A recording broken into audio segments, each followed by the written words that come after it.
सभी जीवात्माओं को सम्मान करता है और सभी को भगवान का अंश के रूप में देखता है। तो हमने कौन सा श्लोक देखा था? Anybody remembers which shloka we saw? Cultured व्यक्ति जो सबको समान देखता है उसके लिए एक श्लोक हमने देखा गीता में से, जो मैंने आई थिंक होमवर्क भी दिया था।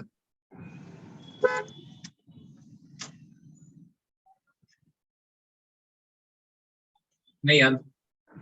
ओके, इट इज 5.18, 5वां चैप्टर, 18 नंबर श्लोक।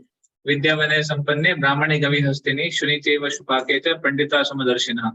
हमने बताया था कैसे जो जिसको सही में विद्या है वो हम्बल नम्र बन जाता है और वो सभी को सेम इक्वल विजन से देख पाता है। ब्राह्मण, गाय, हाथी, कुत्ता या कुत्ता खाने वाला, ये सभी का नाम आया है श्लोक में। तो मैंने बताया था कैसे इक्वल विजन से देखना मतलब इक्वली ट्रीट करना नहीं होता है, ट्रीटमेंट अलग अलग है बट सम्मान सबके लिए है, क्योंकि सम्मान आत्मा के लिए है, शरीर के लिए नहीं है। शरीर तो केवल एक वाहन है या फिर एक कपड़ा है, ऐसे वो देखते हैं। तो इसलिए प्रत्येक जीवात्मा को सम्मान करना चाहिए, जो सही में बुद्धिमान व्यक्ति है उसको। विद्या विनय संपन्न, जो सही में विद्याधारी है उसको सबका सम्मान करना चाहिए और सभी जीवात्माओं के प्रति उसको एक प्रेम का, आदर का भाव रहना चाहिए। ऐसे नहीं है कि हम बड़े बड़े आंदोलन चलाते हैं कि मनुष्य आई मीन जैसे आजकल की गवर्नमेंट में भी होता है ना, मनुष्यों को अगर कोई कुछ करता है, हत्या करता है या फिर कुछ नुकसान पहुंचाता है तो उसको दंड मिलता है, पर सेम अगर किसी पशुओं को करता है तो उसको दंड नहीं मिलता है। तो दैट शोज द पार्शियलिटी। ये डिफरेंस दिखाता है कि कैसे जीवात्माओं के बीच में भेद किया जा रहा है। ह्यूमन बीइंग को कुछ होता है तो तुरंत उसको पनिशमेंट दी जाती है, और किसी एनिमल को या फिर लोअर स्पीशी को तो नहीं मिलता है। कभी कभी लोग आजकल बहुत सारे मूवमेंट्स आ गए हैं, animal protection and this and that, but then ये मूवमेंट तो करते हैं एनिमल प्रोटेक्शन करना, ये करना, बट खुद के व्यवहार, खुद के जीवन के व्यवहार में बदलाव नहीं ला पाते। वो मांसाहार भक्षण करते हैं या फिर वो ऐसे कुछ कार्य करते हैं जिससे जो पशुओं के ऊपर अत्याचार हो रहा है उसको एंकरेजमेंट मिलता है। तो अगर हम कुछ बोल रहे हैं, कुछ एक्टिविटी कर रहे हैं, तो उसका प्रैक्टिकल एप्लीकेशन हमारी लाइफ में भी होना चाहिए। हमारे एक्टिविटीज के द्वारा, हम हमारे खान पीन क्या है, हमारा रहन सहन क्या है, इन सब के द्वारा change should begin from one self. ऐसे बोलते हैं अगर आपको दुनिया में चेंज देखना है तो खुद से चेंज शुरू करना चाहिए, तभी दुनिया में चेंज आएगा। Be the change you want to see in the world. ऐसे तो इस प्रकार जो बुद्धिमान जीवात्मा है वो प्रत्येक जीवात्मा को सम्मान करता है, क्योंकि प्रत्येक के शरीर में परमात्मा को देखता है, प्रत्येक जीवात्मा को परमात्मा से संबंधित देखता है, इसलिए वो उसका सम्मान करता है। फिर हमने लास्ट टाइम कुछ क्वालिटीज डिस्कस की थी और कुछ निगेटिव क्वालिटीज और उसके काउंटर पार्ट, जो ट्रांसफॉर्मेशन होने के बाद उसका काउंटर पार्ट क्या है वो हमने डिस्कस किया था। तो बहुत सारी निगेटिव क्वालिटीज है जो हमारे अंदर है, अभी हमको उसको प्यूरिफाई करना है और उसका काउंटर पार्ट जो है पॉजिटिव, उसको लेके आना है। Lust, pride, greed, anger, duplicity, envy, selfishness वगैरह वगैरह बहुत सारी है। इन सबको हमको चेंज कर कर अच्छा करना है। तो इसके लिए हम एक एग्जाम्पल से आज देखने वाले हैं कि किस प्रकार एक भक्त का संग पाकर, एक शुद्ध भक्त का संग पाकर हमारे जीवन में परिवर्तन आ सकता है। तो मैंने बताया था कैसे हमारे जीवन में शुरुआत में हमें प्रगत भक्तों का संग करना चाहिए जो एडवांस्ड है। देखिए भक्तों की भी श्रेणियां होती हैं, तो शास्त्र बताते हैं there are 3 levels of devotees, कनिष्ठ अधिकारी, मध्यम अधिकारी एंड उत्तम अधिकारी। तो कनिष्ठ अधिकारी है वो बिगिनर होते हैं, कनिष्ठ बोला गया उनको। तो कनिष्ठ अधिकारी और दोस्त जिनको भगवान में, डीटी में विश्वास है पर डिवोटीज में इतना विश्वास नहीं होता है, they are attached to more of the Lord and Lord service, तो वो कनिष्ठ अधिकारी है। मध्यम अधिकारी में उसको भगवान के साथ साथ वैष्णव में, भक्तों में बहुत सम्मान, बहुत डिपेंडेंस का भाव आ जाता है। और उत्तम अधिकारी के स्टेज पे सभी को वो एक सभी उत्तम अधिकारी जो है सभी जीवात्माओं को शुद्ध भक्त के स्तर पे देख सकता है, क्योंकि सभी जीवात्मा भगवान से कनेक्टेड है, वो उत्तम अधिकारी है। तो कनिष्ठ, मध्यम, उत्तम। हम अभी कनिष्ठ भी नहीं, हम लोग कनिष्ठ बनने का प्रयास कर रहे हैं, बिकॉज हमारा लेवल ऐसा है कि हमको भगवान से भी अटैचमेंट नहीं है, हमको होली नेम से भी इतना अटैचमेंट नहीं है, हम प्रयास कर रहे हैं अटैचमेंट डेवलप करने का। That's why we are trying to become on a कनिष्ठा level. Eventually we have to move on to मध्यमा and उत्तमा। तो मैं बता रहा था कि हमारे जीवन में एसोसिएशन हमको मध्यम और उत्तम अधिकारी भक्तों का रखना चाहिए, ताकि हम उनसे कुछ सीख पाए। अगर हम केवल कनिष्ठों का एसोसिएशन करते हैं, जो कि बिगिनर्स हैं, फिर जो कि खुद इतने प्रगत नहीं है, तो फिर हमारी ग्रोथ नहीं हो पाएगी। तो इसलिए शुद्ध भक्तों का संग बहुत जरूरी है। तो शुद्ध भक्तों के संग की कथा आज हम जो देखेंगे वो है मृगारी। तो मृगारी द हंटर। तो आज एक हंटर की कथा। आप में से कितने लोगों ने मृगारी द हंटर के बारे में सुना है?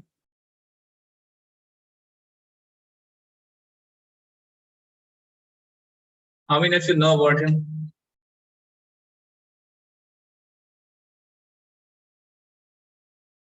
Okay, not nobody.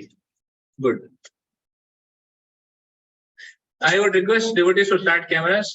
आपकी कैमरास ऑन कर सकते हैं प्लीज, जो जो मीटिंग में हैं।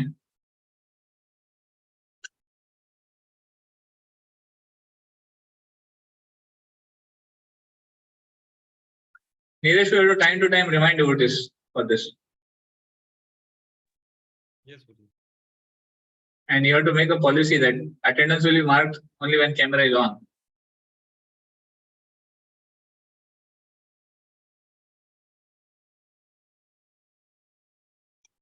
ठीक है।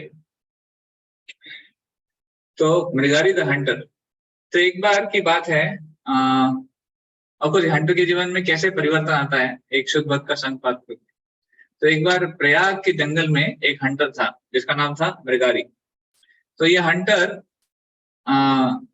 जानवरों को मारता था, पर आधा मारता था, अधूरा मारता था।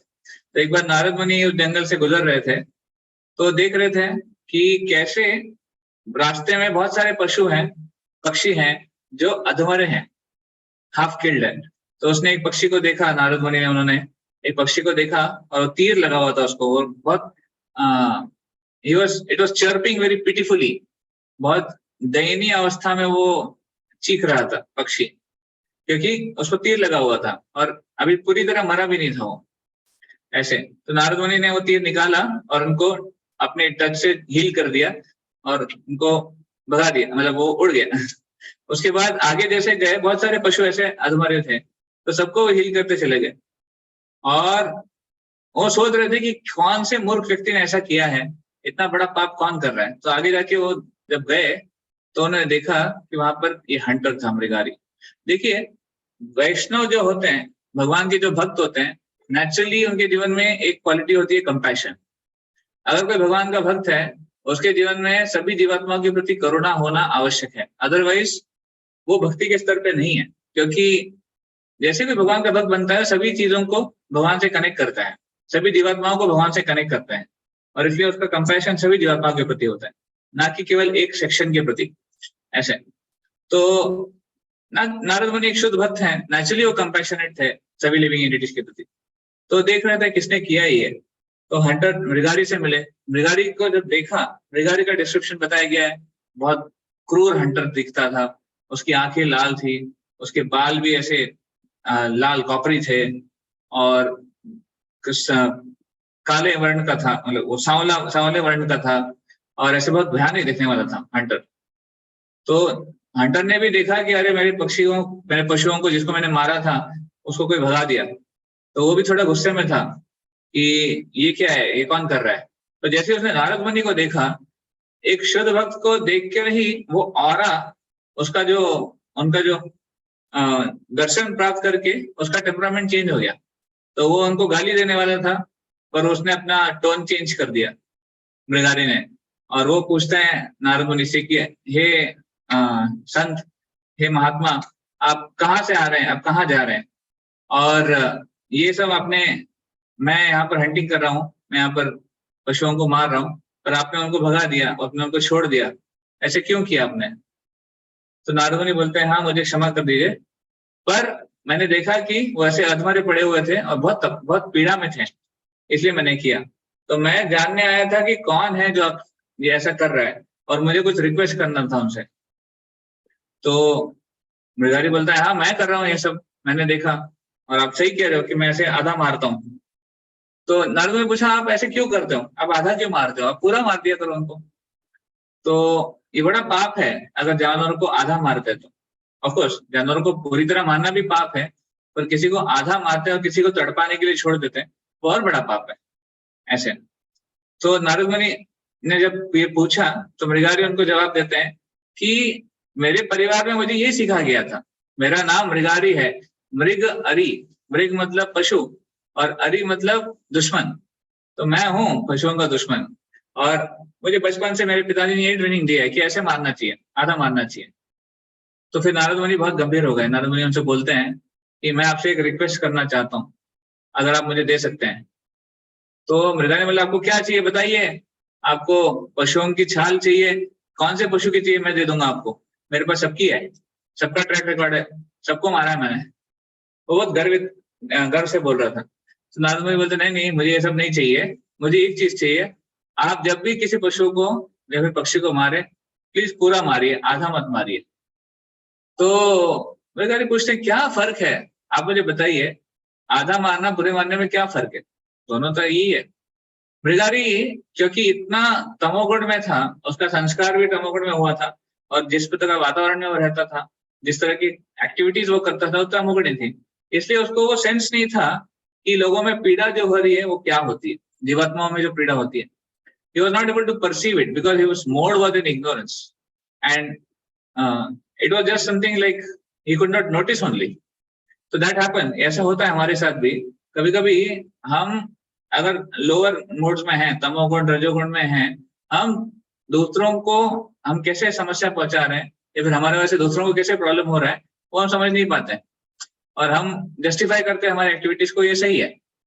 पर जब कोई प्रगत व्यक्ति है, कोई एडवांस्ड सोल है, वो हमको बताते हैं कि भाई आपने ये ठीक से नहीं किया, इसके वजह से उनको समस्या है, तब हमें समझ में आना चाहिए और तब हमको एक्सेप्ट करना चाहिए हमारी गलती क्या है। इग्नोरेंस में हम चीजों को सही से देख नहीं सकते, we have to accept this fact, and that's why we need a guide who is beyond ignorance.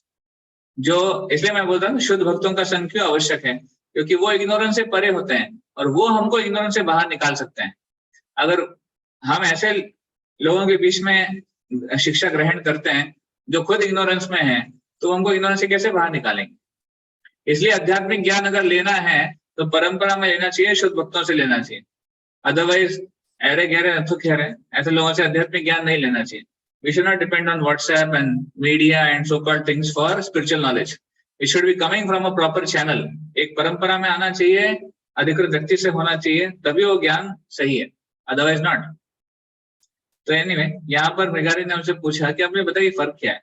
तो नारद ने बताया कि एक्चुअली जो जानवरों को, जीवात्माओं को जो तकलीफ होती है, जो दर्द होता है, वो बहुत बड़ा कर्म है जो आपको लगता है, और आप ऐसे जितने कर्म करते जा रहे हो आपको बहुत पाप झेलने पड़ेंगे, आपको बहुत इसकी समस्या आगे रखे, बहुत सारे आपको लाइफ टाइम लेने पड़ेंगे, जीवन लेने पड़ेंगे इस पाप को धुलने के लिए। और नरक में तो आपको सजा मिलेगी वो बात अलग, वो तो होगा ही होगा ऐसे। एक्चुअली जब भी हम किसी को मारते हैं एक प्रकार से हमारा कर्मा बन जाता है कि हम उनके द्वारा मारे जाएंगे। ये लॉ ऑफ कर्मा है, इक्वल एंड ऑपोजिट रिएक्शन। तो इसलिए बहुत सतर्क रहना चाहिए हम क्या कर रहे हैं हमारे जीवन में, हम किसी को हानि पहुंचा रहे हैं, समस्या पहुंचा रहे हैं। ऑफकोर्स जीवात्मा की चेतना के ऊपर डिपेंड करता है, no doubt about this, but फिर भी एक रिएक्शन के तौर पे रिएक्शन है। हम क्षमा मांग सकते हैं, जैसे हम अभी भक्ति में जुड़ने का प्रयास कर रहे हैं, तो हम भक्ति के विधियों के माध्यम से क्षमा मांगते हैं भगवान से, जो भी हमसे गलतियां हो जाती है नोइंगली अननोइंगली, उसके लिए क्षमा हम मांगते हैं, एंड दैट इज अप्रूव्ड। वैदिक शास्त्रों में इसका प्रोविजन है कि आप क्षमा मांग सकते हैं। पर इसका मतलब ये नहीं कि हम जानबूझकर गलतियां करें। अगर हम गलती जानबूझकर करते हैं, जैसे मृगारी जानबूझकर उनको आधा मारता था, तो ये गलतियों को माफ नहीं किया जाता। जो गलती होती है, मिस्टेक होती है, that is done unconsciously without wanting to do it, then it's a mistake. If it is done consciously, अगर चाहकर की गई है फिर वो गलती नहीं है, फिर तो एक प्रकार से हमारी इच्छा है और उसके लिए दंड हमें मिलता है ऐसे। तो मृगानी जब ये सुना सॉरी, हालांकि मृगारी इतना पापी था, इतना उसने जानवरों को मारा था वगैरह वगैरह, पर उसका हृदय थोड़ा नर्म हो गया क्योंकि नारद मुनि के संग में था और नारद मुनि से वो शिक्षा ग्रहण कर रहा था। तो देखिए, पापी से पापी व्यक्ति भी शुद्ध भक्तों का संग प्राप्त करेगा तो उसका हृदय परिवर्तन हो जाएगा। ये यहाँ पर मृगारी की स्टोरी से हम देखते हैं, मृगारी के उदाहरण से देखते हैं। तो नारद मुनि जब ये बोला कि अरे आपको इतना पाप झेलना पड़ेगा, आपको इतने जीवन नरक में बिताने पड़ेंगे और बाद में फ्यूचर जीवन लेने पड़ेंगे, मृगारी को डर लग गया। मृगारी ने बोला, आप मुझे बताइए क्या है मेरे लिए, मैं क्या चेंज कर सकता हूँ, मुझे नहीं करना ये सब, मुझे ये सब नहीं झेलना है। मुझे बचपन से यही सिखाया गया है, पर अभी मैं आपको शरण जाता हूँ। शिष्यस्ते हम शादी माम तम प्रपन्नम, जैसे गीता में अर्जुन शरण गए थे कृष्ण की, तो मृगारी भी यहाँ पर कहते हैं मैं आपकी शरण जाता हूँ, मुझे बचाइए।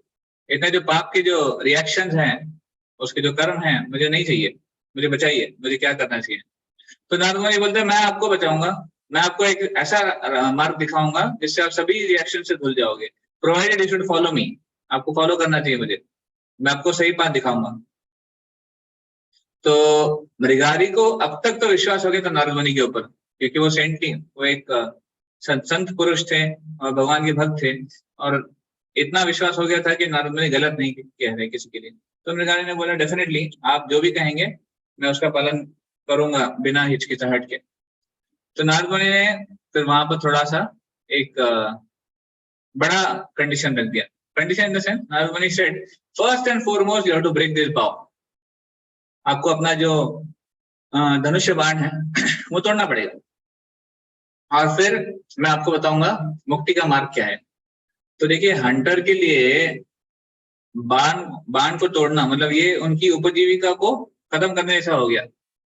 तो मतलब मैं करूंगा क्या आगे, उसका पूरा लाइफ उसी के ऊपर डिपेंड था, पत्नी परिवार का भरण पोषण वो इससे ही करता था, और नारद मुनि कह रहे हैं इसको तोड़ दो। तो sometimes the instructions from the senior devotees may appear to be very very difficult. We may think कि अरे कैसे फॉलो होगा, और ये करूंगा तो सब कुछ रुक जाएगा मेरे लिए। But if we think like that logically, then we are not on the spiritual level. उस केस में क्या है, फिर हमको अपने लॉजिक पे ज्यादा विश्वास है भगवान के भक्तों से ज्यादा, या फिर भगवान के इंटरवेंशन से ज्यादा। तो मृगारी ने कहा कि हाँ, आप मुझे मेरा जो जीवन यापन का साधन है वो खत्म करने के लिए कह रहे हो, पर मैं करूंगा, मैं करने के लिए तैयार हूं, बट आप मुझे बताइए मैं जीवन यापन कैसे करूंगा। तो नारद मुनि कहते हैं आप उसकी चिंता मत कीजिए, I will make sure that you get enough things for your maintenance, for your living. तो नारद मुनि, गुरु, देखिए गुरु ऐसा रोल लेते हैं हमारे लाइफ में। गुरु पहले हमको बोलता है पाप बंद करो, और फिर बोलते हैं कि ये गलत चीजें बंद करो, और वो अश्योरेंस देते हैं हमको कि अगर आप करोगे, फॉलो करोगे तो हम आपको सब कुछ दिलवाएंगे, आपको जो भी आवश्यक है। तो जिसको गुरु में विश्वास होता है, शुद्ध भक्तों में विश्वास होता है, वो उनको फॉलो करने के लिए तैयार हो जाता है। तो इस तरह नारद मुनि को फॉलो करने के लिए मृगारी तैयार हो गए। तो देखिए, एक चीज बहुत इंपॉर्टेंट सिद्धांत है यहाँ पर, कौन किसको मेंटेन कर रहा है। हमें लगता है कि हम मेंटेन करते हैं अपने आप को, but actually it is the supreme lord krishna who is maintaining all living entities. एको बहुनाम यो विदधाति कामान, वो भगवान एक हैं जो सभी जीवात्माओं को मेंटेन कर रहे हैं। एक्चुअली मेंटेनेंस और कोई नहीं कर रहा है, भगवान ही कर रहा है। आप देखिए, कभी कभी होता है छोटे नवजात शिशु के माता पिता गुजर जाता है, तो नवजात शिशु ऐसा तो नहीं कि मर जाता है या फिर उसका कुछ होता नहीं है, he lives, वो जीते हैं और आगे जब बड़े हो जाते हैं। ऐसा नहीं कि उनका कोई जीवन में समस्या आती है, शुरुआत में हो सकता है थोड़ी समस्या है, बट कृष्णा रेंजेस। कभी कभी ऐसा देखा गया है कि माता पिता के संरक्षण में होने के बाद भी पुत्र का मृत्यु हो जाता है, बच्चे की मृत्यु हो जाती है, इतना प्रोटेक्शन होने के बाद भी। तो एक्चुअली कौन किसको मेंटेन कर रहा है, देखा जाता है कि जो बहुत मेहनत कर रहा है और वो कुछ कमा नहीं पाते हैं, और जो कभी ज्यादा मेहनत नहीं करते हैं उनके घर पे हमेशा ऑपुलेंस होता है। Actually who is doing it? It is done by the supreme Lord and his agents, उनके द्वारा हो रहा है। हम अगर अपने आप को मेंटेनर माने या फिर हम अपने आप को डूअर माने, बहुत बड़ी गलती हो हमारी। हम अगर सोचे कि मैं कर रहा हूँ, अगर मैं नहीं करूंगा तो मेरे परिवार को मेंटेन नहीं हो पाएगा, दैट्स द मिस्टेक। सी, हमारी लाइफ इतनी फास्ट पेस्ड है ना हम प्लानिंग करते रहते हैं हमेशा, ये करना है, वो करना है, ये करना है, वो करना है, डाउन द लाइन प्लानिंग, 1 साल के बाद का प्लानिंग, 5 साल के बाद का प्लानिंग, 10 साल के बाद, 20 साल के बाद का प्लानिंग हम करते रहते हैं। किस समय हमारा नंबर कट जाएगा और हम इस पूरे प्लानिंग से बाहर हो जाएंगे पता ही नहीं। होता है ऐसे, suddenly all of a sudden death will come and make us out, and suddenly हम केवल ऑब्जर्वर हो जाएंगे, हमने जो प्लानिंग किया था वो धरा की धरा रह जाएगा। और उसके बाद ऐसे तो नहीं कि लाइफ खत्म हो जाती, जो हमारे ऊपर डिपेंडेंट थे, किसी की पत्नी, किसी के पति, किसी के बच्चे, किसी का कोई, वो डिपेंडेंट्स का लाइफ आगे चलता ही है, कुछ नहीं होता है। इनफैक्ट जो मिलना है वो मिलता है। That shows that everything is ordained by the supreme Lord. उनकी इच्छा से हो रहा है और उनकी एजेंसी से वो सब कुछ मिलता है, जिसको जो मिलना है। इसलिए हमको बहुत ज्यादा डिपेंडेंसी नहीं होनी चाहिए स्वयं के ऊपर या फिर दूसरों के ऊपर कि नहीं मुझे मेंटेन करना है। Actually you have to have faith in Krishna, Krishna is the maintainer. Krishna बोलते भी हैं, he is the one who is maintaining everyone. हाथी जैसे प्रभुपाद जी को किसी ने पूछा what about the food problem, इतना खाने की समस्या है, खाने को नहीं मिल रहा है वगैरह वगैरह, उसका क्या? तो प्रभुपाद जी बोलते हैं सब आर्टिफिशियल प्रॉब्लम्स है, ये प्रॉब्लम हमने क्रिएट किए हैं। अब अफ्रीका के जंगल में आप जाइए, वहां पे हाथी है, तो हाथी, इतने सारे हाथी हैं, कौन खिला रहा है उनको? और हाथी वेजिटेरियन होते हैं। तो अगर कोई बोलता है कि अगर मैं नॉनवेज नहीं खाऊंगा तो मर जाऊंगा, ऐसे अगर कोई बोलता है तो उनको एग्जाम्पल दे सकते हैं, भाई कौन मेंटेन कर रहा है हाथियों को? इतने सारे हाथी हैं, कैसे मिल रहा है उनको? भोजन मिल रहा है, they are living. That shows that Krishna is maintaining. हर कण में जीवात्मा है, प्रत्येक कण। आप कभी पत्थर को फोड़ेंगे, कहीं हो सकता है वहां भी कोई जीवात्मा मिल जाए आपको, तो जीवात्मा को कौन मेंटेन कर रहा है वहां पर? भोजन कहाँ से आ रहा है? Krishna is doing. हम नहीं देते सबको, हम अपने आप को नहीं दे पाते पूरी तरह, हम दूसरों को क्या देंगे? तो Krishna is maintaining that. So here in this pastime Mrigari को ये विश्वास था कि भगवान मेंटेन करेंगे। नारद मुनि के माध्यम से, गुरु के माध्यम से उनको भगवान के ऊपर विश्वास था। और अगर नारद मुनि मुझे कह रहे हैं ये करने के लिए तो ठीक है ऐसे। तो इसलिए मृगारी तैयार हो गए थे। शुरुआत में डिस्टर्ब थे कि मैं कैसे तोड़ूंगा अपना धनुष्य बाण को या फिर जीविका को, पर फाइनली नारद मुनि जब आश्वासन दिया तो मृगारी मान गए और भगवान के ऊपर विश्वास रख के उन्होंने उसको तोड़ दिया ऐसे। तो जब मृगारी ने उनके भाव, उनका धनुष बाण तोड़ दिया और उनको समर्पण किया, वो समर्पण था दीक्षा। तो दीक्षा मतलब केवल एक औपचारिक विधि नहीं है, नाम लेना या फिर माला लेना, नहीं। Diksha means the process of surrender. So the moment Mrigari surrendered, he was initiated. उस तरह हम भी जब हम सरेंडर करते हैं अपने गुरु को, अपने गुरु के आज्ञा का पालन करने के लिए अपनी स्वीकृति देते हैं, तब से हम एक प्रकार से दीक्षित हैं या फिर एक प्रकार से उनके शिष्य हैं, ऐसे माना जाता है। क्योंकि गुरु और शिष्य का संबंध एक्सटर्नल नहीं है, इंटरनल है। It's a state of heart, how much you are wanting to follow, ये संबंध है। तो यहाँ पर मृगारी नारद मुनि की शिक्षाएं लेते हैं, उनसे दीक्षा प्राप्त करते हैं और फिर नारद मुनि उनको ज्ञान देते हैं। तो नारद मुनि ने उनको इंस्ट्रक्शन दिए भगवान भक्ति के बारे में, और फिर उनको बोला कि आप जाइए, आप घर पे जाइए और जो भी आपने धन इकट्ठा किया था ये गलत काम करके, उसको सबको बांट दीजिए, भक्तों को, ब्राह्मणों को दे दीजिए। और फिर आप और अपनी पत्नी केवल मिनिमल जो भी आपका नीड है उसको लेके गंगा किनारे जाइए, नदी किनारे जाइए और वहां पर एक झोपड़ा बनाइए और वहां पर तुलसी महारानी की सेवा कीजिए, वहां पर हरे कृष्ण महामंत्र का जप कीजिए। नारद ने उनको बोला हरे कृष्ण महामंत्र का जप करो और तुलसी महारानी की सेवा करो। ऐसा करने से आपको सब कुछ प्राप्त हो जाएगा। जहां तक आपकी जीवनी का सवाल है, उपजीविका का, भगवान सब भेजेंगे, डोंट वरी। और अगर एक्स्ट्रा मिलता है तो रखो मत, एक्यूमुलेट मत करो, दान कर दो। तो यहाँ पर मृगारी अभी वन में जाने के लिए तैयारी करते हैं। अब तक वो एक्टिव फैमिली लाइफ में थे, गृहस्थ आश्रम में, तो गृहस्थ आश्रम से वानप्रस्थ आश्रम की ओर वो बढ़ रहे हैं। और फिर यहाँ पर वो भगवान के ऊपर सरेंडर, भगवान के ऊपर डिपेंडेंस बढ़ा रहे हैं ऐसे। और उनकी पत्नी भी है उनको आध्यात्मिक प्रगति में मदद करने के लिए। तो this faith that Krishna supplies everything is a basis of one in Krishna consciousness. तो अगर कृष्णा भक्ति में जुड़ा है उसका ये फेथ बहुत आवश्यक है कि कृष्णा सप्लाई करते हैं और कृष्णा ही देते हैं, ऐसा नहीं कि हम प्राप्त करते हैं। तो गीता में भगवान बताते हैं 9वें अध्याय में 9.22 आई बिलीव, अनन्या चिंतयन्तो माम ये जना पर्युपासते तेषां नित्यभियुक्तानां योगक्षेमं वहाम्यहम्। तो ये अपने लास्ट लाइन जो है योगक्षेमं वहाम्यहम् बहुत फेमस है, आपने सुनी होगी ये लाइन कि योगक्षेमं वहाम्यहम् मतलब व्हाट, मतलब क्या कि I carry what you lack and I possess what you have। हाँ, मैं वो देता हूँ जो आपको चाहिए और जो आपके पास है मैं आपको प्रिजर्व करता हूँ। तो ये भगवान का प्रॉमिस है। देखिए भगवान कितने भक्त वत्सल हैं। वो कहते हैं I am for my devotee who is completely surrendered on me, Ananya चिंतयन्तो माम। ठीक, क्वालिफिकेशन क्या है उसका, अनन्य भक्त है वो, जो अनन्य भाव से मेरी भक्ति कर रहा है। अनन्य means no other distraction. Krishna को ही सरेंडर करना है और किसी को सरेंडर नहीं करना है, यहाँ तक कि विष्णु को भी नहीं। Krishna means Krishna and no other demigod, no other human being. In the sense भगवान को अल्टीमेट अथॉरिटी मानकर उनको सरेंडर जो करते हैं एक्सक्लूसिव डिवोशन के साथ, ये जना पर्युपासते, कृष्ण कहते हैं जो ऐसे कर सकता है, तेषां नित्यभियुक्तानां, उनके लिए वो हमेशा मेरा दर्शन करेंगे, मेरे दिव्य रूप का दर्शन करेंगे और योगक्षेम वहाम्यहम्, मैं उनको प्रोवाइड करूंगा जो भी उनके पास नहीं है, मैं खुद डिलीवर करूंगा, भगवान कहते हैं। तो ये फेथ एक कृष्ण कॉन्शियसनेस के व्यक्ति में जो कृष्ण कॉन्शियसनेस से जुड़ा हुआ है, ये फेथ बहुत आवश्यक है उसके जीवन में कि भगवान देते हैं, भगवान देंगे अगर आवश्यक है तो, आवश्यक नहीं तो नहीं देंगे।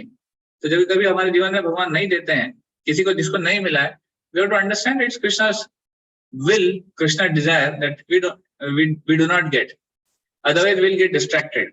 अगर हमें मिल जाता है तो हो सकता है कि हमारा पतन हो जाएगा, हम भक्ति से च्युत हो जाएंगे। कई बार क्या होता है, मटेरियल ऑपुलेंस आके या फिर मटेरियल फैसिलिटीज मिलने के बाद हम लोग भक्ति से थोड़ा डिस्ट्रैक्ट हो जाते हैं। तो कृष्णा हमको भक्ति में मेंटेन करने के लिए मटेरियल ऑपुलेंस नहीं देते। जैसे सुदामा की स्टोरी हमने लास्ट कुछ सेशन पहले देखी, तो सुदामा को नहीं मिला मटेरियल ऑपुलेंस, तो सुदामा वाज परफेक्टली डिवोटेड, उनका डिवोशन में कोई कमी नहीं हुआ था, हालांकि उनके पास कोई ऑपुलेंस नहीं था। बाद में भगवान ने उनको कृपा की, पहले नहीं था।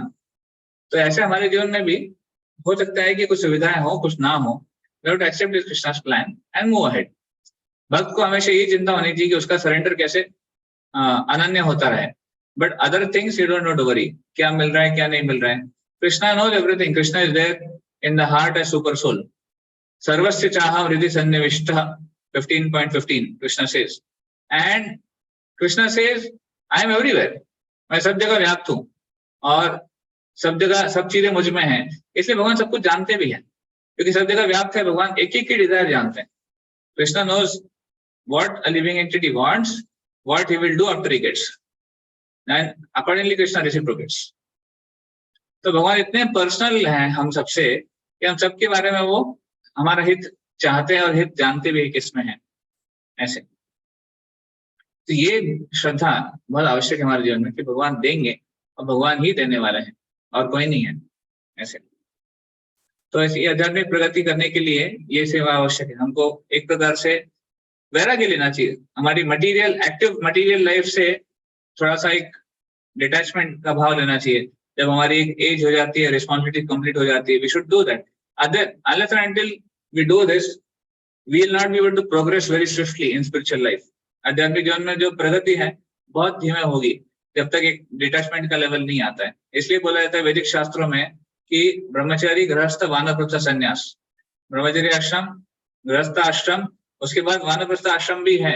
हमको एक्टिव फैमिली लाइफ छोड़ना है, वन में जाना है, और वानप्रस्थ के बाद संन्यास। एक्टिव फैमिली लाइफ वानप्रस्थ आश्रम में छोड़ने के बाद भी, उसके बाद भी संन्यास लेके आगे बढ़ना चाहिए। So here Vigari is taking up to this Vanaprastha ashram on the order of his guru।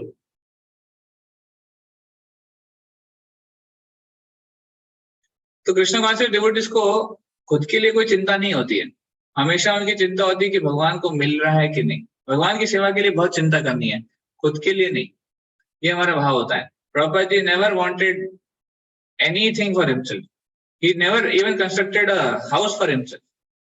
इतने सारे मंदिर थे प्रभुपाद जी के दुनिया भर में, पर ऐसा नहीं कि प्रभुपाद जी अपना एक घर बनवा लिए, अपने नाम की प्रॉपर्टी ले लिए कि ये मेरे को काम आएगा लास्ट डेज में। नेवर। इनफैक्ट प्रभा जी कहते हैं I am cursed like Narad मुनि। नारद मुनि को कर्स मिला था, श्राप मिला था कि वो इतना प्रचार करते थे कि ब्रह्मचारी बनाते थे और सबको रिनाउंस ऑर्डर में लेके जाते थे। तो नारद मुनि को श्राप मिल गया था कि आप सबको ऐसे डिस्ट्रैक्ट कर रहे हो तो आपको एक जगह पे कभी रुकने को नहीं मिलेगा। तो नारद मुनि बोला, श्राप है कि वरदान है? मुझे एक जगह पे रुकना भी नहीं है, मुझे घूम घूम के प्रचार करना है।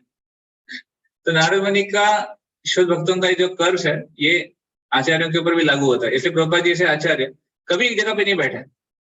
आप देखिए, इस मंदिर से उस मंदिर, उस मंदिर से उस मंदिर, पूरी दुनिया में घूमते रहे, कभी वो कहीं सेटल नहीं हुए, क्योंकि उनका कंपैशन है, वो प्रचार करना चाहते थे। Anyway, what I was saying was कि this is the way a pure devotee always wants to extend and preach. हाँ, तो is not concern about himself. मैं बता रहा था कि उनको अपना कोई कंसर्न नहीं है, उनको भगवान की सेवाओं के लिए सब कुछ परफेक्ट चाहिए, फर्स्ट क्लास चाहिए। तो प्रभुपाद जी का हमेशा, अगर आप एग्जाम्पल्स पढ़ेंगे, इनके इंसिडेंट सुनेंगे, खुद के लिए अगर कुछ इनकन्वीनियंस होता था प्रभुपाद जी कभी रिएक्ट नहीं करते थे। पर भगवान के लिए कुछ इनकन्वीनियंस हो गया, भगवान को अगर कुछ समस्या की, भगवान की सेवा में अगर कुछ कमी की, तो फिर प्रभुपाद जी बहुत गुस्सा होता है और उनको करेक्ट कर देते। So this should be our attitude. For oneself, we should never expect, but when it comes to the Supreme Lord, we should always give the best. ये हमारा एटीट्यूड होना चाहिए। हम उल्टा करते हैं, हम खुद के लिए बहुत एक्सपेक्ट करते हैं, भगवान के लिए चलो ठीक है कुछ भी चलेगा, minimal standards. So that should not be the case. इसलिए हम देखते हैं कि ऐसे जो शुद्ध भक्त हैं वो इतना इफेक्टिवली प्रचार भी कर पाए, क्योंकि वो कहीं पर अटैच नहीं हुए, आसक्त नहीं हुए, और वो हमेशा चीजों को भगवान के सेवा में एंगेज करते रहे, खुद के लिए कभी नहीं लिया उन्होंने।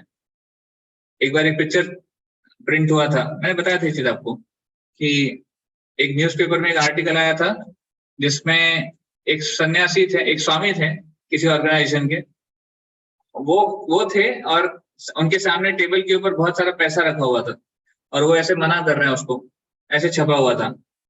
तो किसने प्रभुपाद जी को दिखाया, प्रभुपाद जी के शिष्य ने, कि ऐसा फोटो छपा है उस स्वामी का। तो प्रभुपाद जी बोलते बकवास है ये सब ऐसा नहीं होना चाहिए। हम कृष्ण के दास है, हमको कृष्ण की सेवा करने के लिए चाहिए, धन भी चाहिए, लक्ष्मी इज कृष्णा's प्रॉपर्टी, हमको उसकी सेवा में एंगेज करना है। तो प्रभुपाद जी बोलते हैं तुम पैसा लेके आओ और मैं ऐसे उसको गले लगाऊंगा और तुम फोटो खींच के छापो कि हम ऐसे हैं कृष्णा कॉन्शियसनेस में, कि हमको धन चाहिए कृष्ण की सेवा में लगाने के लिए। That's all. तो Krishna conscious devotees are those who don't care for personal self interest but are always concerned about Krishna's service. ये उनका कंसर्न होता है यहाँ पर। तो एनीवे, नारद मुनि फिर उनको जो बताते हैं कि ऐसे आप वहां पे जाइए, वन में जाइए, तो वो मृगारी करते हैं, घर पे आते हैं, सब कुछ बांट देते हैं और नदी किनारे जाकर वहां पर एक कुटीर में रहने लग जाते हैं। तो उसके बाद गांव में न्यूज फैल जाती है कि मृगारी साधु बन गया। ये सब लोग जानते थे मृगारी को, हंटर था, क्रूर हंटर था। तो जैसे ही उन्होंने ऐसे कार्य किए तो सब जगह न्यूज फैल जाती है और सभी गांव वाले उसको, उसकी ट्रांसफॉर्मेशन को देखने के लिए आते हैं, परिवर्तन जो हुआ, कैसे हुआ, बात करने के लिए आते हैं। तो गांव से आते आते, आई थिंक वैदिक कल्चर इज सो ब्यूटीफुल। तो whenever you go to meet a saint or whenever you go to meet a supreme lord, भगवान के दर्शन के लिए जाता है या फिर किसी संत पुरुष महात्मा से मिलने जाते हैं, तो कुछ तो लेके जाना चाहिए। ये कल्चर है हमारा, वैदिक कल्चर है ये। तो प्रत्येक व्यक्ति जो मृगारी से मिलने जाते थे वो कुछ ना कुछ गिफ्ट लेके जाते थे, अन्न, कुछ फल या फिर दूध इत्यादि। तो मृगारी को इतना मिलता था कि उनको बांटना पड़ता था। उन्होंने नारद मुनि उनको बोला था कि ज्यादा एक्यूमुलेट मत करना, तो मृगारी बिल्कुल एक्यूमुलेट नहीं करते थे। आज का आया, जितना नीड है उतना रखा और बाकी बांट देते थे गांव वालों में या फिर नीडी लोगों में। And he was having such strong, he developed such strong conviction. देख के कि नारद मुनि की कृपा कैसे उनके जीवन में कार्य कर रही है, उनका कन्विक्शन और स्ट्रांग हो गया कि हाँ, वो जो कहा वो सही था, गलत नहीं था। तो ऐसे हम देखते हैं उनका परिवर्तन हो गया, तो भगवान उनके लिए सारे अरेंजमेंट करते हैं यहाँ पर।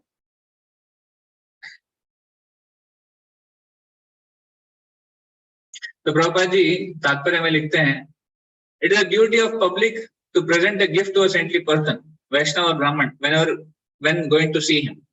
एक जनता का ये एक कर्तव्य है कि एक वैष्णव को या फिर किसी ब्राह्मण को जब मिलने जाते हैं तो उनको कुछ गिफ्ट देना चाहिए। और वो गिफ्ट भी एक्चुअली कृष्ण की ही प्रॉपर्टी है जो हम कृष्ण की सेवा में लगा रहे हैं। वो वैष्णव या फिर ब्राह्मण कृष्ण से संबंधित है, इसलिए उनको हम कुछ ना कुछ देते हैं उनकी प्रसन्नता के लिए और भगवान की कृपा प्राप्त करने के लिए। ऐसे तो ये हमारे कर्तव्य है, विशेष करके गृहस्थों का एक कर्तव्य है कि उनको देना चाहिए। Grihastha are meant to maintain the other 3 orders. जो 4 सोशल ऑर्डर्स हैं, ब्रह्मचारी, गृहस्थ, वानप्रस्थ, संन्यास, इसमें देखिए ब्रह्मचारी, वानप्रस्थ और संन्यास, इन तीनों का इनकम नहीं है, ये तीनों इनकम लेस है। इनकम होता है गृहस्थों का। तो सोशल ऑर्डर के हिसाब से गृहस्थों को मेंटेन करना है बाकी तीनों आश्रमों को, ब्राह्मण को भी, वानप्रस्थ को भी, आई एम सॉरी, ब्रह्मचारी को, वानप्रस्थ को और संन्यास को मेंटेन करने का कार्य किसका है? गृहस्थों का है। आज गृहस्थ वो ड्यूटी भूल गए। गृहस्थ लोग अपनी गृहस्थी में ही इतने उलझे हैं, उसको ही हैंडल नहीं कर पाते। उनको लगता है कि हम कैसे बाकी मेंटेन करेंगे, बट वो क्यों नहीं करते हैं? Actually because they are attached to self gratification. अगर इंद्रिय तृप्ति के प्रति आसक्त नहीं रहेंगे, अपनी ड्यूटी के प्रति आसक्त रहेंगे, भगवान सब कुछ देंगे, उनकी गृहस्थ जीवन में भी सब कुछ देंगे और सेवा करने के लिए भी भरपूर अपॉर्चुनिटी देंगे। ये है proper attitude.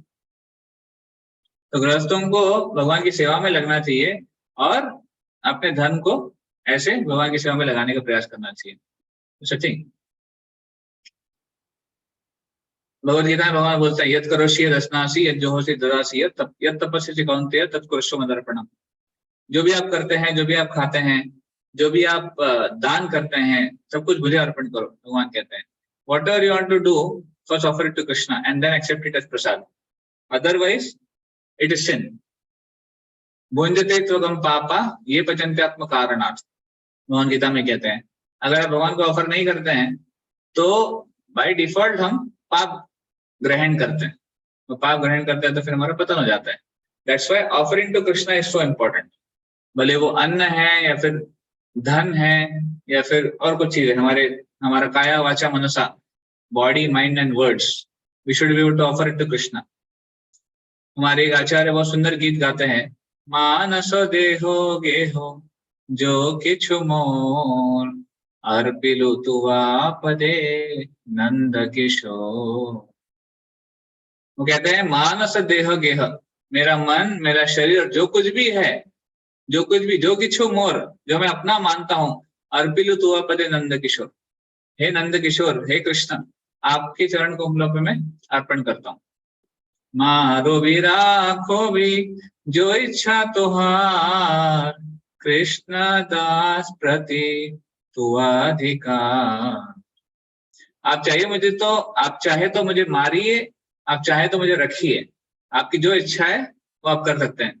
You are completely independent. हमारी इच्छा कार्य नहीं करती है, भगवान की इच्छा से जो कुछ होता है। तो आपको मारना है तो मारिए, आपको रखना है तो रखिए, मैं आपका दास हूं और मेरे ऊपर आपका पूरा अधिकार है। Completely your authority, you have authority to do whatever you want with me. ये हमारा भाव अगर है तो हम देख सकते हैं we can be completely satisfied and we can do miracles even in the life which we lead in the material world. हम रियली एक प्रकार से अगर ये चेतना रखते हैं तो बहुत अच्छे से प्रचार कर सकते हैं, क्योंकि ये चेतना सबसे इंपॉर्टेंट है प्रचार के लिए कि जो कुछ भी है सब भगवान का है, हमारा कुछ भी नहीं है, सब आपको अर्पण करना है।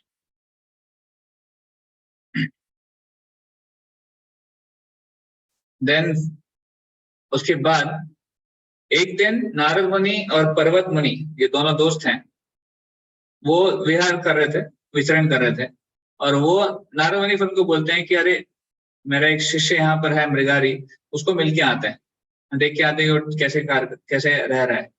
तो जब नारद मुनि और पर्वत मुनि दोनों मृगारी के वहां आए, उस एरिया में आए जहां पर मृगारी थे, तो जहां रुके थोड़ा दूर था मृगारी जैसे उनको देखा वो इतने हर्षित हो गए, उनको तुरंत प्रणाम किया, जहां थे वहीं से दंडवत प्रणाम किया। और मृगारी नारद मुनि के पास आ रहे थे उनको प्रणाम करने के लिए, उनसे बात करने के लिए। रास्ते में नारद मुनि ने देखा, पर्वत मुनि ने देखा कि मृगारी धीरे धीरे आ रहा है और फिर इधर उधर चल के आ रहा है, ऐसे क्यों आ रहा है? तो उन्होंने पूछा नारद मुनि को, ऐसे क्यों कर रहे हैं? कि वो धीरे धीरे आ रहे हैं और टेढ़े मेढ़े चल के आ रहे हैं। तो नारद मुनि ने बताया कि एक्चुअली उसका पहले हिस्ट्री बताया कि ये था मृगारी, ये जानवरों को आधा मारता था, पर अभी रास्ते में चींटियां हैं तो चींटियों को कुछ हानि नहीं पहुंचानी है, इसलिए धीरे धीरे आ रहा है और टेढ़े मेढ़े चल के आ रहा है। इस प्रकार झुक झुक के आ रहा है कि चींटियां हैं, चींटियों के ऊपर पैर ना पड़े, उनको हानि ना पहुंचे। तो ये है हृदय का परिवर्तन जो मृगारी के हृदय में हुआ। एक ऐसा व्यक्ति जो इतना क्रूर हंटर था, जो जानवरों को मारता था, आधा मारता था, उनको तड़पते हुए दिखता था, उसको अभी एक चींटी को भी दुख पहुंचाने की इच्छा नहीं है और उनके लिए भी वो केयर करता है ऐसे। तो स्कंद पुराण में ऐसे एक वर्णन आता है कि कितने महान है वो भक्त जो अपने स्वयं के लिए कितना भी तपस्या झेलने के लिए तैयार है, पर दूसरों को बिल्कुल किसी प्रकार का कष्ट नहीं पहुंचाना चाहता है। खुद कितना ही जो दुख है वो सहन कर लेंगे तो दूसरों को कष्ट नहीं देंगे। ये है भक्त, ऐसे स्कंद पुराण में वर्णन आता है। ऐसे महान भक्त है कौन, भगवान कैसे ऐसे भक्त को छोड़ेंगे? संभव ही नहीं कि भगवान ऐसे भक्त को छोड़ पाएंगे ऐसे। तो देखिए ये मृगारी था जो कि इतना क्रूर था, और भगवान के शुद्ध भक्तों के संग से, भगवान के हरिनाम के जप से और गुरु के ऊपर विश्वास रखकर उन्होंने ऐसा पोजीशन प्राप्त कर लिया कि भगवान के बहुत करीब हो गए वो, और भगवान की कृपा उनको प्राप्त हो गई। हमारे जीवन में भी सेम सिद्धांत लागू होता है। अगर हम शुद्ध भक्तों के संग को प्राप्त करें, उनकी जो इंस्ट्रक्शन है उसको लाइफ में अपनाएं और भगवान के नाम का जप नियमित रूप से करें और सिद्धांतों का पालन करें, हमारे जीवन में यही परिवर्तन आ सकता है और हम भी शुद्ध भक्त बन सकते हैं। No doubt about this. तो फिर पर्वत मुनि नारद मुनि का गुणगान करते हैं वहां पर कि महान है आप भी कि आपने अपने शिष्य को इस प्रकार का शिक्षा प्रदान किया, ऐसे ग्लोरियस।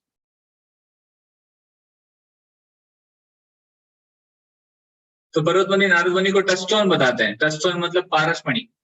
पारसमणि आपने देखा है? नहीं देखा तो नहीं होगा, सुना होगा। तो पारसमणि क्या होता है? जो लोहे को भी टच करेगा तो सोना बना देगा, ये पारस पत्थर होता है। ये आजकल दिखता नहीं है तो फिर लोग उसका एडवांटेज उठा लेंगे।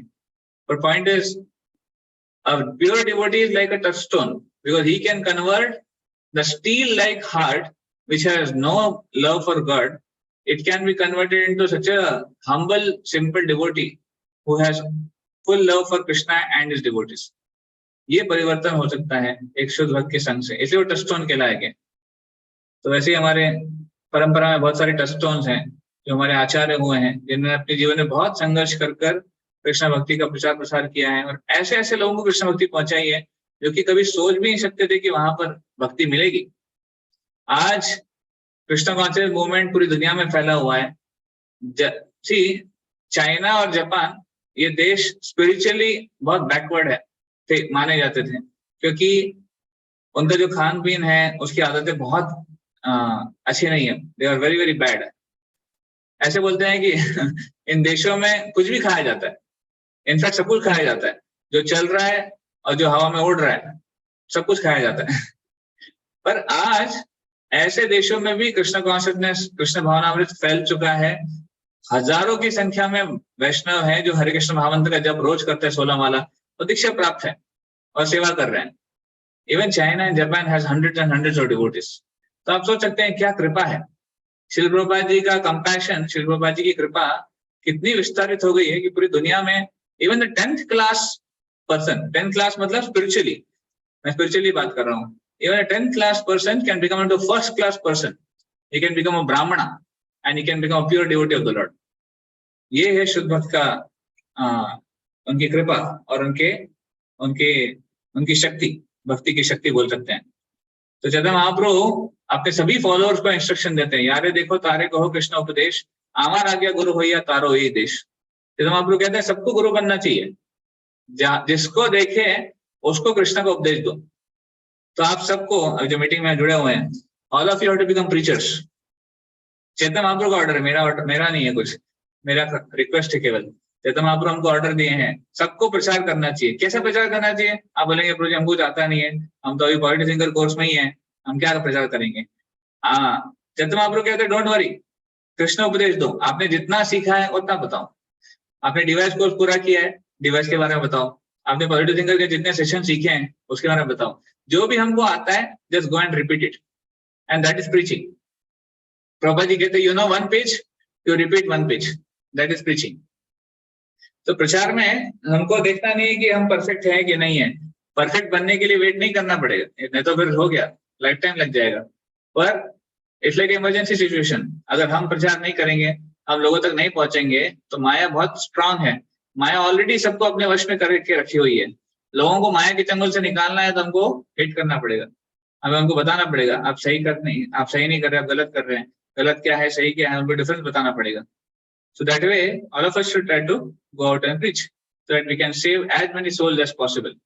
Already कलयुग है, होलसेल लोग नरक में जा रहे हैं, होलसेल, क्योंकि इतने गलत एक्टिविटीज कर रहे हैं। लोगों को पता ही नहीं कि वो क्या लाइफ में कर रहे हैं, क्वालिटी ऑफ लाइफ क्या होनी चाहिए, कैसे भगवान के नाम का जप कर उसको सुधारना चाहिए। People don't have any idea at all.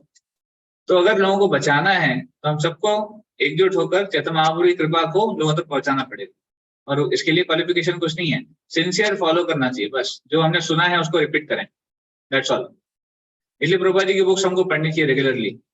I don't know how many of you read Prabhupada books every day, but if you are not, please try. आपको प्रभुपाद जी के ग्रंथ पढ़ने चाहिए रोज, कम से कम 15-20 मिनट, आधा घंटा। उससे जो हमको सिद्धांत प्राप्त होता है वो सिद्धांत बहुत स्ट्रांग है, और सिद्धांत से हम लोगों को भी कन्विंस कर सकते हैं कि क्या सही है क्या गलत है। प्रभुपाद जी ने इतना बैकअप दे रखा है हमको कि हम we are like you can say, हमारा कॉन्फिडेंस इतना हो सकता है that we are on the top of the world।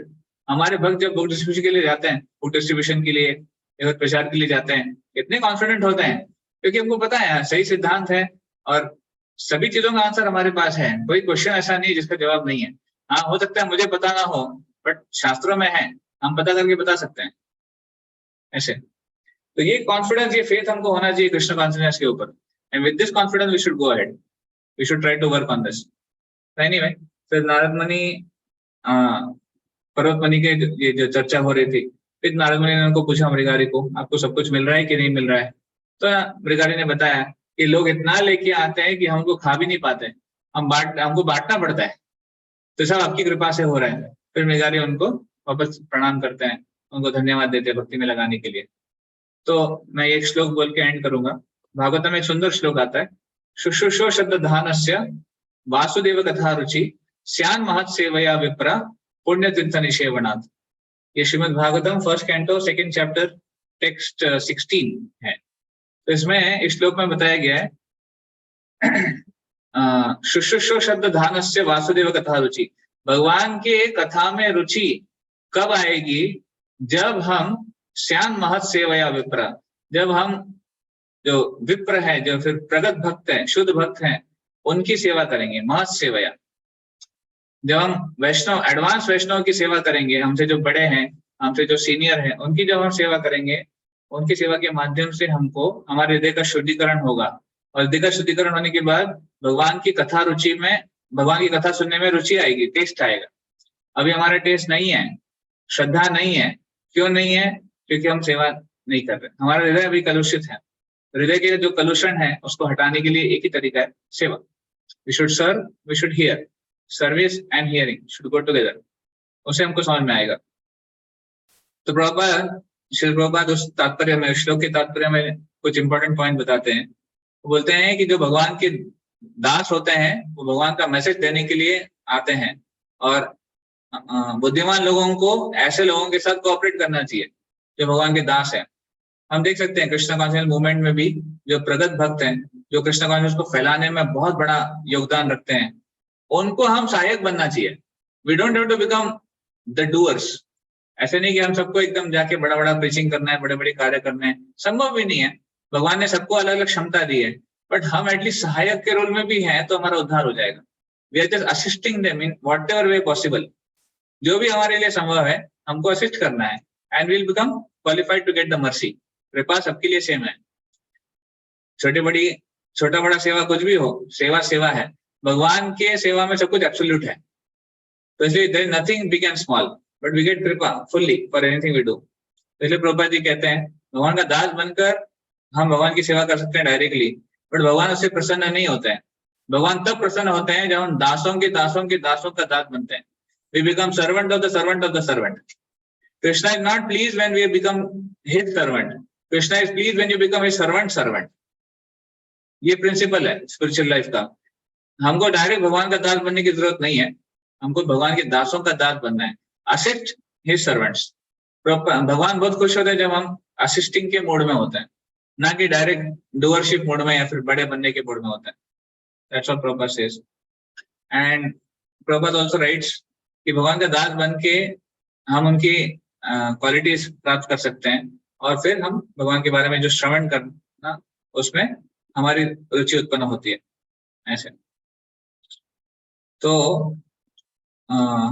इसलिए आज की ये जो स्टोरी है मृगारी की जो कथा है, इससे हम वैष्णव का संग कैसे करना है या फिर वैष्णव का संग कितना इंपॉर्टेंट है, शुद्ध वैष्णव का, प्रगत वैष्णव का, और उनसे सुनना कितना इंपॉर्टेंट है, उनकी सेवा करना कितना इंपॉर्टेंट है, उसके बारे में जानने का प्रयास किया. तो ये प्रोसेस है, शास्त्रों में बहुत सिंपल रूप में ये प्रोसेस दिया गया है. The more we try to serve, the more we get purified, then we get taste for hearing, and while hearing we get again purified, and then we get taste for chanting the holy name. भगवान के हरिनाम में हमारा interest और बढ़ता है, test और बढ़ती है. तो ये प्रोसेस है. तो मृगारी के जीवन से हम बहुत कुछ सीख सकते हैं. विशेष करके पहला लेसन ये कि उन्होंने कैसे गुरु को समर्पण किया. गुरु ने बहुत डिफिकल्ट इंस्ट्रक्शन दिया था कि उनकी उपजीविका को तोड़ो, खत्म करो. उन्होंने उसको फॉलो किया, फेथ रखा, और लास्ट में हम देखते हैं कैसे वो उसका फेथ उनको उसका बेनिफिट हो गया. और मृगारी के जीवन से हम सीखते हैं कि कैसे हमें दूसरों को कष्ट नहीं पहुंचाना चाहिए, दूसरे जीवात्माओं को कष्ट नहीं पहुंचाना चाहिए. उससे बहुत बड़ा कर्म लगता है और बहुत बड़ा पाप लगता है. भगवान कभी प्रसन्न नहीं होता है जब हम दूसरे जीवात्माओं को हानि पहुंचाते हैं. इनडायरेक्टली अगर कुछ होता है तो बात अलग है, पर विलिंगली, नोइंगली, जानबूझकर किया हुआ जो कर्म है वो बड़ा पाप दिलाते हैं, इसलिए नहीं करना चाहिए. इसलिए हमारे 4 नियमों में एक नियम है नो मीट ईटिंग, मांसाहार नहीं करना, क्योंकि मांसाहार बहुत बड़ा पाप है. दूसरे जानवरों को मारना अपने इंद्रिय तृप्ति के लिए बहुत बड़ा पाप है. तो इसलिए हम उसको वर्जित है, हम उसको नहीं करते. इस प्रकार ये मृगारी और नारद मुनि की स्टोरी हमने सीखी. And I think time is also up now, 9 o'clock. तो किसका कोई प्रश्न है, कोई कमेंट है?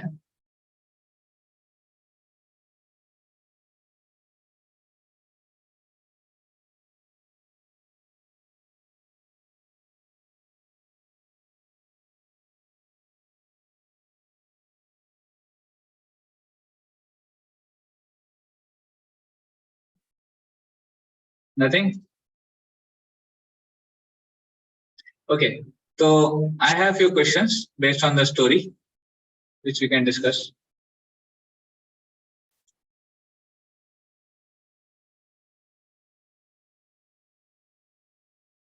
तो पहला प्रश्न,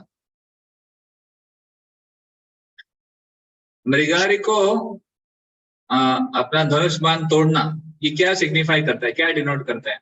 पहला, पशु हत्या बंद करना, ये. दूसरा, पापमय जीवन बंद करना और गुरु को समर्पण करना. तीसरा, दीक्षा का जो प्रोसेस है ये सिग्निफाई करता है. चौथा, इसका मतलब ये है कि मृगारी सभी पापमय कृत्यों से अभी बच सकते हैं अगर वो नारद मुनि को समर्पण करते हैं. तो options, okay, mother is saying B, C, D. Anybody else? C, D, all. अच्छा,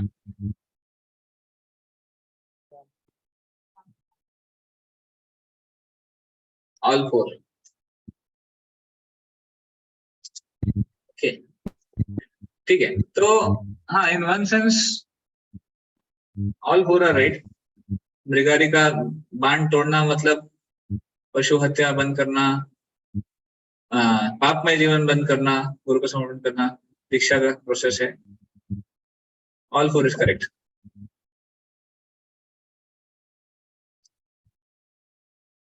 Okay, second, how does accepting in charity as much grain as one required for oneself and one's wife indicate? What does, sorry, तो क्या indicate करता है कि आप उतना ही लीजिए जितना आपको चाहिए। पहला, it means one has become dependent on the society and has become a parasite. आप सोसाइटी के ऊपर डिपेंडेंट हो और आप निर्भर हो गए दूसरों के ऊपर। दूसरा, it means that one has taken sannyasa order and renounce the world. इसका मतलब ये है कि आप संन्यास लेकर दुनिया को त्याग दिए हो। तीसरा, it means that one has become old and invalid and has to live on others money. आप वृद्ध हो गए हो और कुछ करने के लायक नहीं हो, दूसरों के पैसे पे जीते हो। चौथा, it the process of renunciation in the stage of वानप्रस्थ। ये वानप्रस्थ स्तर का वैराग्य है। What is the right answer? D. Everybody is saying D. Correct. So D is the right answer.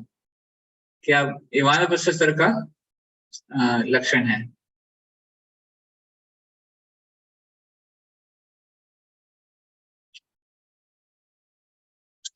Okay. What is the statement from the following statement? What do we learn? हम इस statement से क्या सीखते हैं? तो एक statement बता रहे वो, a devotee will not even bother to construct a cottage. He will go simply live in a mountain cave. One may live in a cave in a cottage beside the river, or in a palace in a big city like New York or London. In any case, a devotee can follow the instructions of spiritual master and engage in devotional service by watering the tulsi plant and chanting Hare Krishna mantra. तो एक भक्त को अपने लिए कुछ कुटीर बनाने की जरूरत नहीं है। वो एक गुफा में भी रह सकता है, कहीं भी रहे, गुफा में रहे, कुटीर में रहे, या बड़े पैलेस में रहे, बड़े आलीशान बंगले में रहे, या फिर वो बड़े शहर में भी रहे। किसी भी परिस्थिति में वो भगवान के जो निर्देश है उसका पालन कर सकता है और हरे कृष्ण मंत्र का जप कर सकता है। तो इसका मतलब क्या है? ये ऑप्शन है, A devotee of the Lord should accept a simple mode of life, focus on Guru's order. दूसरा, watering tulsi and chanting Hare Krishna is primary. Living in water conditions, simple or opulent is immaterial. A devotee should not even construct a cottage, but should live on the open sky near river. Such is the austerity of the Lord devotees. तीसरा, चौथा, a devotee needs to live in the cities like New York and London because there one can live in a palace and practice Krishna consciousness. तो A, B, C और D. Okay, A, B, कोई कहते हैं A, B, कोई कहते हैं A, B, C. तो A, B तो करेक्ट है।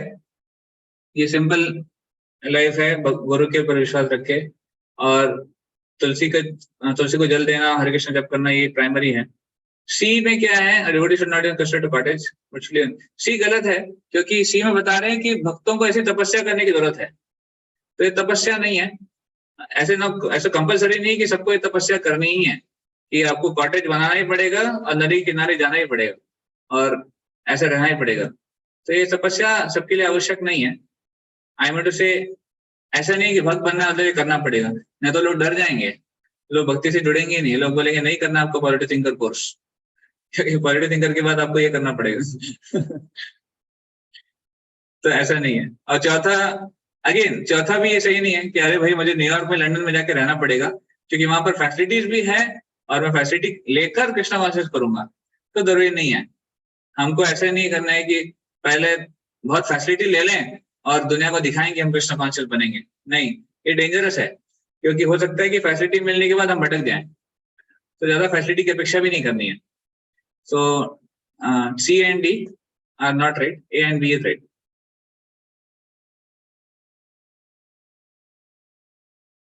Okay, so we'll end this topic here. Any last comments? Any question?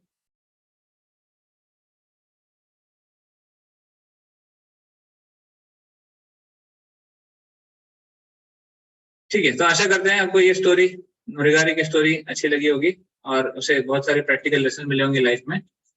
अगर आपको कुछ, आप इसके ऊपर मनन कर सकते हैं, चिंतन कर सकते हैं।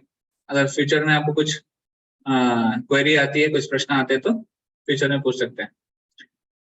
हरे कृष्णा। नीरज फू, एनी अनाउंसमेंट? हरे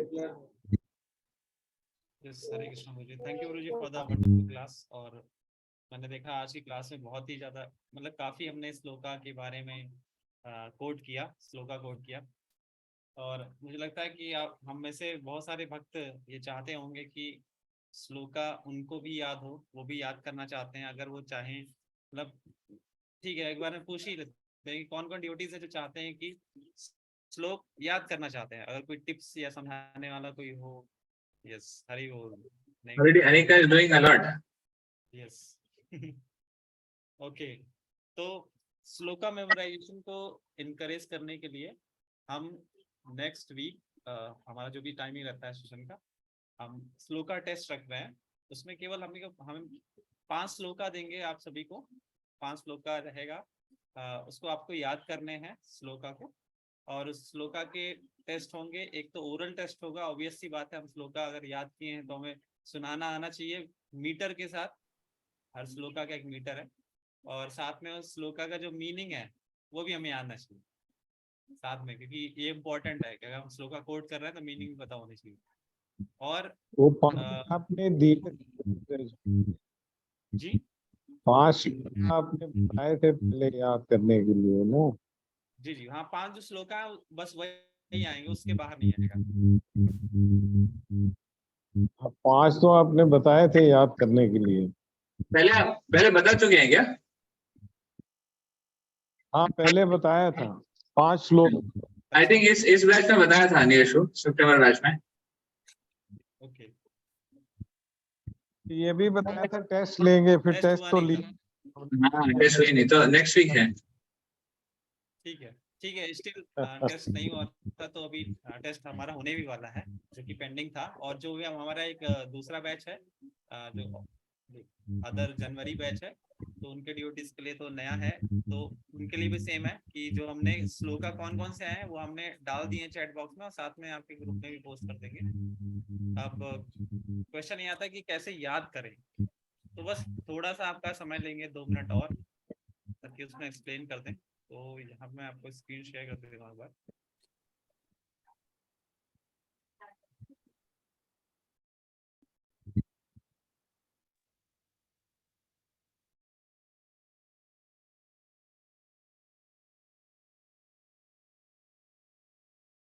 Okay. तो जस्ट लाइक ये श्लोका है, आई होप सभी ड्यूटीज को स्क्रीन शो हो रही होगी। प्रोजी वांट टू एक्सप्लेन कि कैसे याद करें? You tell your way, I'll add to it. Okay okay, ठीक है। तो जस्ट लाइक ये श्लोका है, तो श्लोका है तो उसके 4 पार्ट्स हम करते हैं, 4 लाइंस। जस्ट लाइक ये फर्स्ट पार्ट हो गया श्लोका का, and this one the second part, and यहाँ से ये थर्ड है, and this one is fourth. ठीक है, तो अगर हम नहीं कर पा रहे हैं, मान लीजिए कहीं यहाँ पे सब अटैच है, तो यहाँ पे हम इंग्लिश में रेफर कर सकते हैं। तो यहाँ पे प्रॉपरली जो है डिवीजन किया गया है हर श्लोक के 4 पार्ट्स। ऐसे हम देखेंगे दूसरा श्लोक, तो यहाँ भी हर श्लोक के आपको 4 पार्ट मिल जाएंगे।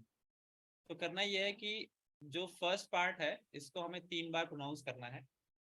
जैसे जस्ट लाइक ये धर्म क्षेत्र कुरुक्षेत्र, तो 3 बार हमें बोलना है, धर्म क्षेत्र कुरुक्षेत्र, धर्म क्षेत्र कुरुक्षेत्र, धर्म क्षेत्र कुरुक्षेत्र। और सेम अगली सेकंड लाइन है, इसको भी 3 बार हमें रिपीट करना है। फिर फोर्थ लाइन को भी 3 बार रिपीट करना है, और सॉरी थर्ड को भी 3 लाइन करना है, और फोर्थ लाइन को भी हमें 3 बार रिपीट करना है। तो ऐसे करके चारों लाइनों को 3-3 बार रिपीट करना, अलग अलग करना है। फिर सेकेंड बार में जब हम ये कर लेंगे, सेकेंड बार में हमें फर्स्ट और सेकेंड लाइन को 3 बार एक साथ रिपीट करना है, और फिर जो थर्ड एंड फोर्थ लाइन है इसको 3 बार एक साथ रिपीट करना है। उसके बाद हमें पूरा जो श्लोका है 1 से लेकर 4 लाइन तक हमको 3 बार रिपीट करना है। तो इस तरह से जो ऐसा देखा गया है कि कई सारे पैटर्न्स होते हैं याद करने के, लेकिन ये जो पैटर्न है ये सबसे सूटेबल पैटर्न और जल्दी याद भी हो जाता है। तो मैं एक बार डेमोन्स्ट्रेट भी कर देता हूँ। धर्म क्षेत्रे कुरुक्षेत्रे, धर्म क्षेत्रे कुरुक्षेत्रे, धर्म क्षेत्रे कुरुक्षेत्रे, संवेतायुषवा, संवेतायुषवा, संवेतायुषवा, मामकाः पांडवाश्चैव, मामकाः पांडवाश्चैव, मामकाः पांडवाश्चैव, किम अकुर्वत संजय, किम अकुर्वत संजय, किम अकुर्वत संजय। ये हमारा एक पार्ट कंप्लीट हो गया। अब हम क्या करेंगे, इन दोनों को साथ में हम रिपीट करेंगे। धर्म क्षेत्रे कुरुक्षेत्रे समवेतायुषवा, धर्म क्षेत्रे कुरुक्षेत्रे समवेतायुषवा, धर्म क्षेत्रे कुरुक्षेत्रे समवेतायुषवा। ठीक है, अब लास्ट वाली लाइन, मामकाः पाण्डवाश्चैव किम् अकुरुत संजय, मामकाः पाण्डवाश्चैव किम् अकुर्वत संजय, मामकाः पाण्डवाश्चैव किम् अकुर्वत संजय। ठीक है, अब हम पूरे श्लोकों को 3 बार रिपीट करेंगे। धर्मक्षेत्रे कुरुक्षेत्रे समवेतायुश्चवः, मामकाः पाण्डवाश्चैव किम् अकुर्वत संजय, धर्मक्षेत्रे कुरुक्षेत्रे समवेतायुश्चवः, मामकाः पाण्डवाश्चैव किम् अकुर्वत संजय। तो ऐसे जो है अगर हम याद करेंगे तो हमें ऐसा लगेगा कि शायद याद नहीं हो रहा है, लेकिन वो बैकग्राउंड में याद हो रहा है। तो इसको हम लोग दिन में जब भी हमें समय मिलता है तो उसको हम रिसाइट कर सकते हैं।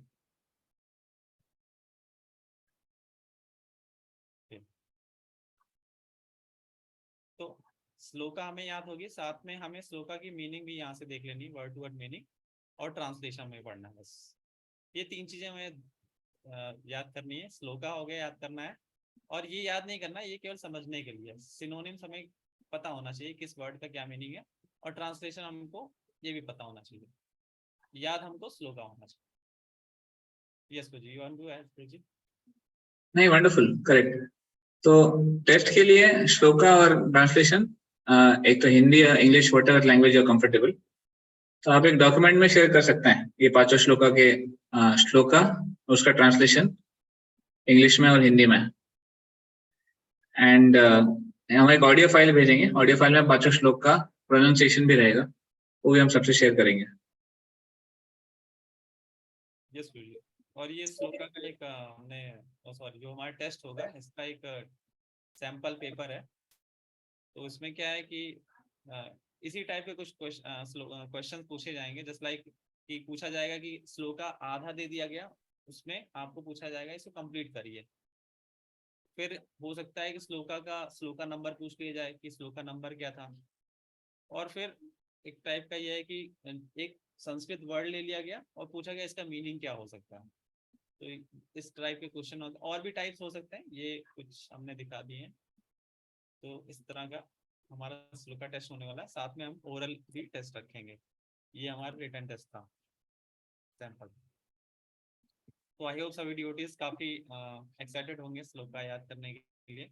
तो हम जो भी डॉक्यूमेंट है ने बताया वो हम ग्रुप में शेयर कर देंगे, और श्लोका टेस्ट कब होगा और पूरा शेड्यूल जो है हम ग्रुप में बाकी डिटेल पोस्ट कर देंगे। पूछना है किसी को? हाँ, कोई क्वेश्चन है? यस। हाँ, Anika wants to recite the homework given last time.